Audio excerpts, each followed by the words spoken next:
Bonjour à vous, Steph, ISD+.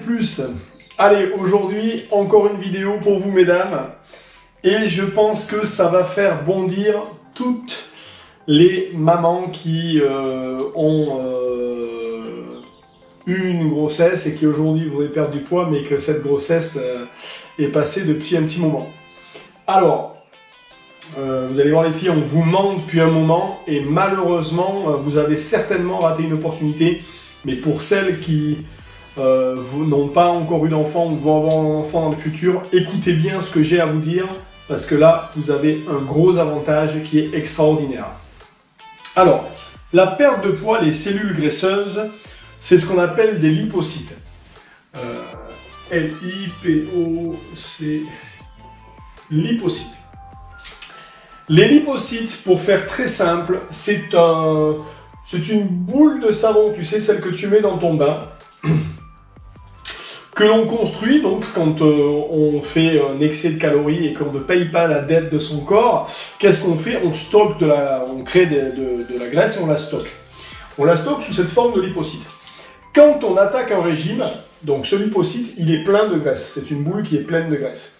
Quand on attaque un régime, qu'est-ce qu'on fait? On commence petit à petit à diminuer le niveau de graisse qui est à l'intérieur, donc on le vide petit à petit, et on finit par l'aplatir, être complètement vide. Et la destruction de ce lipocyte n'est possible que sous deux conditions, que tu aies de l'hormone de croissance ou que tu aies de l'hormone testostérone. Donc l'hormone de croissance et l'hormone, on va dire, masculine, entre guillemets, puisque les femmes ont la testostérone. Donc, ce sont les deux seules conditions qui font que tu vas pouvoir détruire un lipocyte. Et l'on sait que ces deux hormones, à partir de l'âge de 30 ans, on commence à être bien dans le déclin. Donc jusqu'à 30 ans, on en a, ça monte, la courbe de vie, bon je ne l'ai pas dans la tête, mais ça monte, ça stabilise et puis ça redescend tranquillement. Ça descend pas comme ça, enfin ça part de plus bas si vous voulez. Voilà, ça ressemble un petit peu à ça.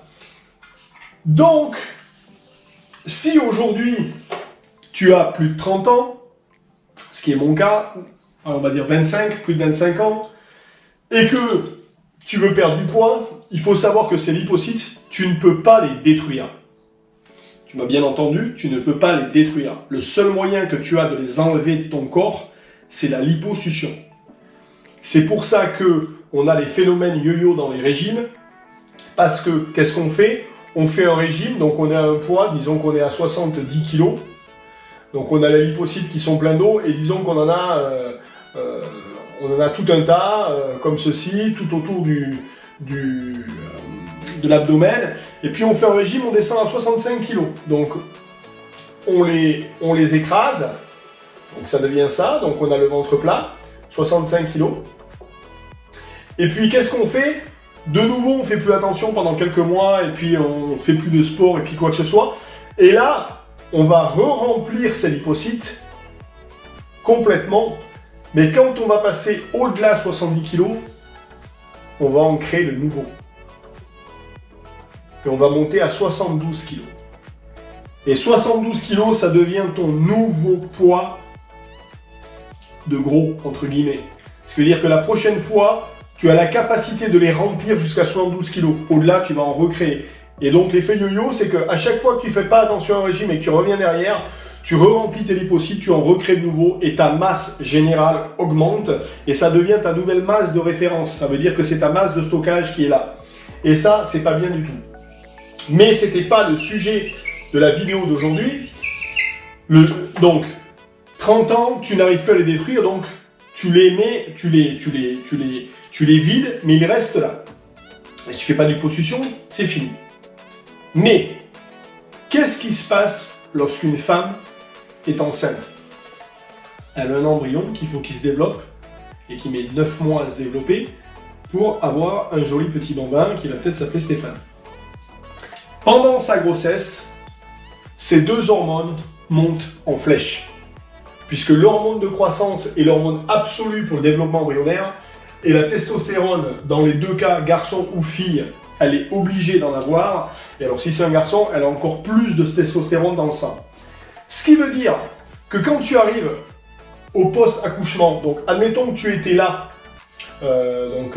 ta courbe était montée, tranquillement, tu étais arrivé à un niveau où, même si tu as eu un enfant avant 30 ans, hein, c'est pas gênant, tu étais là dans la courbe, parce qu'il faut savoir que dans l'enfance, ces deux hormones-là, elles sont hyper hautes, et puis avec l'âge, ça se modifie énormément, c'est-à-dire que quand on est petit, c'est le moment où on a le plus. Là, tu es arrivé à être enceinte, tes deux hormones, elles sont au taquet, elles sont au plus haut. Et il ne faut pas croire que le lendemain de ton accouchement, ça retombe ici, comme ça. Et que tu reviens au taux que tu avais 9 mois avant de tomber enceinte. Ce n'est absolument pas comme ça que ça se passe. Ce qui se passe, c'est que là, si c'est ton accouchement, tes deux hormones, tu vas les garder dans le corps et elles vont redescendre progressivement, tranquillement, pendant une longue période de temps. Et entre ici et là, il peut se passer 6, 8 mois, 1 an. Et là, si tu as, on va dire, 6 mois, ça te fait quand même 26 semaines. Ça veut dire que pendant 26 semaines, tu as les hormones nécessaires à la destruction des lipocytes dans ton corps et que si tu te mets à faire du sport et un régime, tu as la même capacité de perdre du poids que quand tu avais 20 ans. C'est extraordinaire. Ça, c'est une inégalité fondamentale entre les hommes et la femme. Les hommes ne tomberont jamais enceintes, donc ils n'auront jamais ce taux d'hormones qui remontera. Les femmes l'ont. Ce qui veut dire que, mesdames, premièrement, on vous a menti pendant des années et il faut arrêter de dire « Ah ouais, mais ah ouais, forcément, son corps elle a pris du poids parce qu'elle a été enceinte. » Non, c'est justement parce qu'elle a été enceinte qu'elle avait la capacité de perdre le poids qu'elle a pris et même les lipocytes qu'elle avait stockés avant la grossesse, elle pouvait les perdre.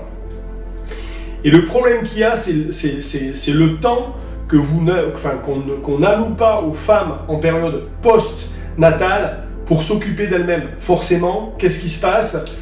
Il y a un petit nouveau-né qui pleure, qui fait pas ses nuits, qu'il faut allaiter, qu'il faut aussi. Donc la femme ne prend aucun temps pour s'occuper d'elle. Pour peu que en plus tu aies un congé parental qui soit court et que tu sois une femme active, mais tu as encore moins de temps. Finalement, tu ne fais pas ou tu ne sais pas que tu peux changer ton corps à ce moment-là. Et maintenant que tu le sais, c'est trop tard. Et inévitablement, c'est une erreur qu'il faut que je pense, et faites des recherches, hein, vous allez voir ce que je vous raconte, c'est totalement vrai, c'est scientifique, vous allez le trouver dans n'importe quelle revue un petit peu spécialisée dans le domaine. Et c'est bien dommage que les femmes ne sachent pas ça, parce que je pense que ça révolutionnerait leur vie d'après maman.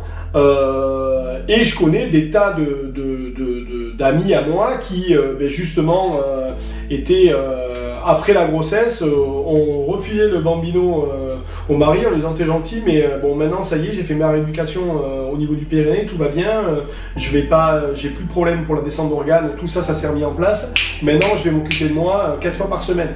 Et 4 fois par semaine, elle a fait ses 2 heures de sport, etc. Et elle a retrouvé le corps d'une jeune fille de 20 ans.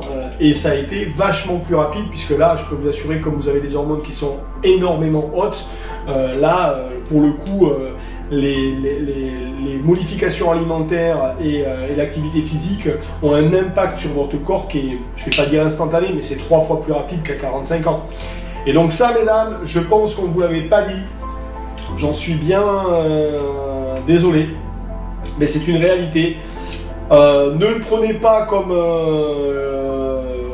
quelque chose qui vous fait mal, mais plutôt transmettez-le autour de vous, aux futures jeunes mamans, à vos enfants, etc.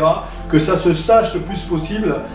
Vraiment, partagez, là, bon, ça peut être de la pub, mais partagez cette vidéo le plus possible sur les réseaux sociaux, sur les forums de mamans, etc., etc., etc. qu'elles sachent ça, elles peuvent transformer leur vie et ne pas être dans cette espèce d'inévitable « Eh oui, j'ai eu 2 enfants, donc forcément, je me trimballe 25 kilos de trop ». Non, ce que tu peux te trimballer, forcément, c'est des vergitures parce que ta peau, voilà, si tu t'es pas mis de la crème comme il fallait, bref, c'est d'autres sujets. Mais voilà, le fait d'avoir été enceinte, ça peut détruire une partie cutanée. Tu peux avoir d'autres séquelles, si tu veux, suite, puisque c'est quand même un événement traumatisant, un accouchement, mine de rien, mais tu peux réduire énormément ta masse en lipocytes et revenir vraiment à perdre énormément de poids après la période post-natale si on t'alloue du temps, et ça c'est la clé. Et faites partager ça aussi aux messieurs, aux papas, en lui disant regarde ce qu'il dit le Steph là, donc maintenant tu vas me filer du temps pour que je puisse m'occuper de moi. Et je peux vous assurer que si vous dites à votre compagnon ou à votre mari, écoute chérie, t'as le choix, hein, ou tu m'alloues pas de temps, mais tu vas m'aimer comme je suis jusqu'à la fin de mes jours, et surtout tu vas la fermer parce que ce sera de ta faute, ou tu vas de nouveau ressortir avec une jeune de 20 ans, et par contre il faut m'allouer du temps. Je pense qu'on a la réponse, elle va couler d'elle-même. Donc voilà, n'hésitez pas à laisser un commentaire, vraiment partagez cette vidéo, ça c'est pas pour me faire de la pub, là, je ne suis pas en question, on est en question, on parle des femmes là, c'est important pour vous les dames là. Et n'hésitez pas à laisser un commentaire et abonnez-vous à cette chaîne YouTube, j'ai encore des surprises pour vous. Allez, merci, à plus tard. Ouais, c'est quelque chose que les gens ne savent pas et pourtant on l'apprend à l'université et je trouve hallucinant que ça soit pas transmis plus que ça. Mais bon. Super!